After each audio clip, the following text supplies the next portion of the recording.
کل میں کسی سے پاس بیٹھا ہوا تھا, میں نے کہا یار آئی فون زیادہ اچھا ہے یا سیمسنگ. کوئی ماہر تھا, ماہر فونیات, تو جو جس فیلڈ کا ماہر ہوتا ہے نا میں اس سے نالج بہت لیتا ہوں. تو میں نے کہا یہ بڑے لوگ اس میں بڑا مناظرے ہوتے ہیں جی آئی فون ہونا چاہیے, کوئی کہتا ہے وہ اس کی اپلیکیشن بڑی مشکل ہے, کوئی کہتا ہے نہیں سیمسنگ ہونا چاہیے وہ آسان ہے, کوئی کہتا ہے نہیں آئی فون ہے. اس نے مجھے بولا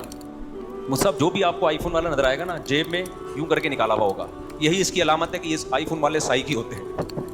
میں نہیں کہتا سارے سائی کی ہوتے ہیں, کہہ رہے ان کو پتہ ہے مشکل ہے,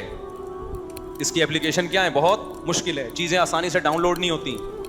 ہر اپلیکیشن کی پیمنٹ دینی پڑتی ہے وغیرہ وغیرہ.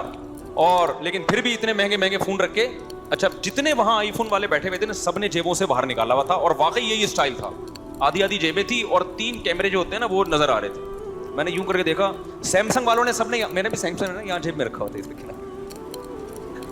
میں ان کی بات سے اتفاق نہیں کرتا, مجھے کیا پتا بھائی موبائل میں آئی فون اچھا ہے یا سیمسنگ اچھا ہے, کچھ لوگوں کے لیے آئی فون ہے, کچھ کے لیے سیمسنگ ہے. بعض دفعہ لوگوں کو خود نہیں پتا ہوتا ہم ڈپریشن کے پیشنٹ ہیں, حالانکہ وہ ڈپریشن کے پیشنٹ ہوتے ہیں. دیکھو بعض دفعہ انسان کو بخار ہوتا ہے لیکن وہ سمجھتا ہے کہ میں دھوپ کی وجہ سے میرا ماتھا گرم ہو رہا ہے,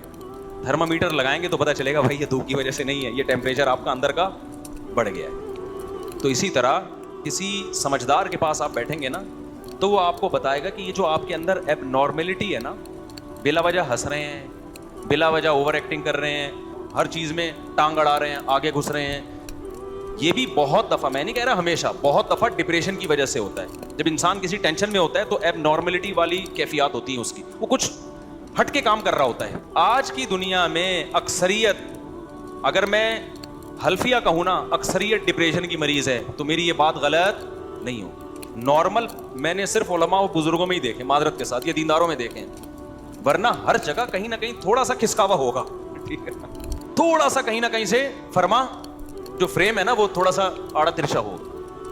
وجہ کیا ہے, نیچرل لائف ہی نہیں ہے. جو تمیز کی ایک زندگی تھی, بالغ ہوتے نکاح کرتے, بیوی ہوتی, بچے ہوتے, پھر کمانے کی فکر کرتے, دنیا کو مسافر خانہ سمجھتے, مرتے ہوئے لوگوں سے عبرت حاصل کرتے. بھائی جو کما لیا ٹھیک ہے, نہیں کما لیا تو پہلے زمانے میں ایسے ہی ہوتا تھا, کسی کے پاس پیسہ آ گیا, کسی کے پاس نہیں آیا تو نہیں آیا, تو وہ کہہ رہے چلو یار ہم غریب ہی ہیں, ہمارے غریب خانے میں کبھی تشریف لائے, بس یہ کہہ کے انجوائے کرتا تھا لائف کو. اب تو بھائی ایسا پاگل ہو گئے ہیں یار, دیواروں اینٹوں سے ایسا دل لگا لیا ہے, جس کے پاس پیسے نہیں ہیں وہ دنیا کا ناکام ترین انسان ہے, وہ اس کی ٹینشن میں جائے گا, جس کے پاس دولت آ گئی وہ شو مارتے مارتے ہی نہیں تھکے گا.